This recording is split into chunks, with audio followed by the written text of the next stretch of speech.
He said, "You mustn't tell anyone about this." And what he said was, he was the man doing the job in his particular county, and there was someone like him in every other county. His job was, together, their job, was to make preparations for what was coming. And he said what was coming was a war, and they were expecting massive civil unrest as a result of this. And the military and the mainstream police force were going to have to focus their attention on this civil unrest that they believed was coming because of this, quote, war. And he said, you people, i.e. the traffic warden, and private security firms are going to be brought forward to do the jobs, many of the jobs that policemen currently do, and that's why you've been given those cards. A few days later, after I had this letter, I pick up the Daily Mail, and there's the story that traffic wardens are being redesignated as civil enforcement officers and given new powers. Well, if this story has any credibility at all, that's not the limit of the powers these people are going to be given. Because one thing that Franklin Roosevelt did say that was true is that anything that happens in politics happens because it's meant to happen. Not necessarily by the politicians who suffer the results of it, but by those who orchestrate it. And they know what's coming, and they've already got the solutions in place to offer. So, to finish, and I could go on for hours, and I sometimes do, because there are so many dots to connect between apparently unconnected things. But it's great that David Davis is highlighting Big Brother in Britain. But if we only focus on an authoritarian, arrogant Labour Party, then Big Brother global level is just going to go on and on and on. And if David Davis thinks it's going to stop when his party comes in, he's kidding himself. Thank you very much.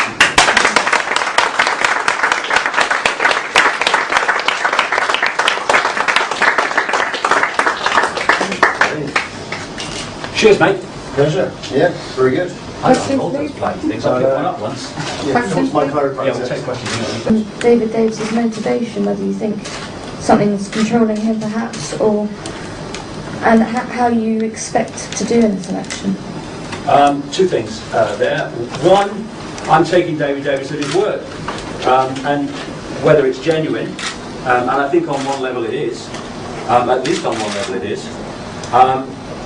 What the other background is, you know, I'm going to talk about things I haven't researched. I mean, I'm never going to do that. But I'm taking him on his word. And the only relevant thing for me is that this Big Brother issue has been raised at this election, and that's why I'm standing. Whether it was David Davis or anybody else, it wouldn't matter. How do I expect to do? Do you know, I don't care. I don't care. Do you know, if I get 0 votes, I'll be proud as if I get 500 or 1,000, because that's not what I'm here for. First of all, I have no wish to be an MP, and secondly, I would never take an oath of allegiance to the Queen, which, having been voted in by the people, you have to do, apparently. I mean, what kind of society is that? And so, you know, the people want me in, but I won't say my allegiance to the Queen, and so allegiance to the country even. But why a person? Symbolic of the country? Well, maybe not.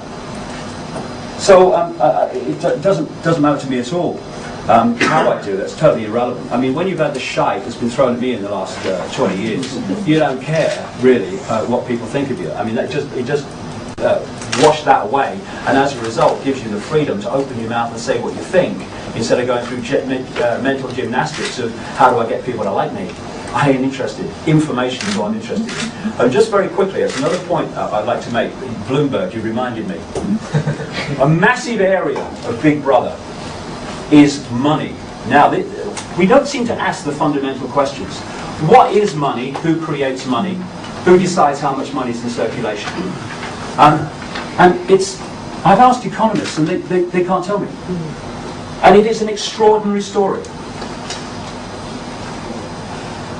The People that put money into circulation, well, what we call money, it's figures on a screen, are private banks within the same cartel who issue non-existent money called credit. It's money that has not, does not, and will ever actually exist except as a thought on a computer screen. And because the same forces have controlled politics that have controlled the banking system, legislation has been passed which allows banks to lend at least 10 times, and it's more in truth, what they have on deposit. So every time you put £1 in a bank, you're giving that bank the right to lend 10 it doesn't have, and charge you interest on it. Because when you go to a bank and say you want a loan of £50,000, what does the bank do? It doesn't print any money, it doesn't move precious metal anywhere, it types into your account £50,000 and you start paying interest on that money. And you sign over wealth that does exist, your house, your land, your business, and if you can't pay back the money that doesn't exist, then they get your wealth that does exist. And this is how the wealth of the world has been trawled over the centuries into fewer and fewer hands. But this is another point. When you go into a bank and you ask for £50,000 or any other loan, the bank creates £50,000. You're not paying back £50,000, you're paying back £50,000 plus interest. And therefore, there is never ever enough, quote, money in circulation to pay back all the principal and all the interest on the loans outstanding. Therefore, bankruptcy is built into the system. Another thing, what creates a boom in society? More confident and often into more debt at a time of a boom. Oh no, the business is doing well, you've got lots of orders, yeah, I'll have 2 holidays, I'll have a bigger house, a bigger car. That money is put into circulation by private banks deciding to put money into circulation at certain interest rates. If they want to create a crash, all you have to do is take out of circulation money that is currently in circulation. How do you do that? You start making fewer loans, or you push interest rates up, or you do both. And what you're doing is taking money out of circulation. The fishing line's gone out, now the fishing line's coming back. And as people can't pay back their loans because there's not enough money in circulation and they've lost their job, not because they don't want to work hard, but because the company's not selling as many products anymore because the money's been taken out, people lose their homes, they lose their property, they lose their businesses. And it's all based on creating money out of nothing. Banking is the biggest legalized fraud on the planet, and it is one of the absolute prime weapons of Big Brother. Because what was that old saying? If you've got them by the balls, their hearts and minds will follow. Well, what's the better way of doing that than getting control of the buying power that people have? And fear is the biggest thing. That's the weapon, the 4-letter word that controls the world.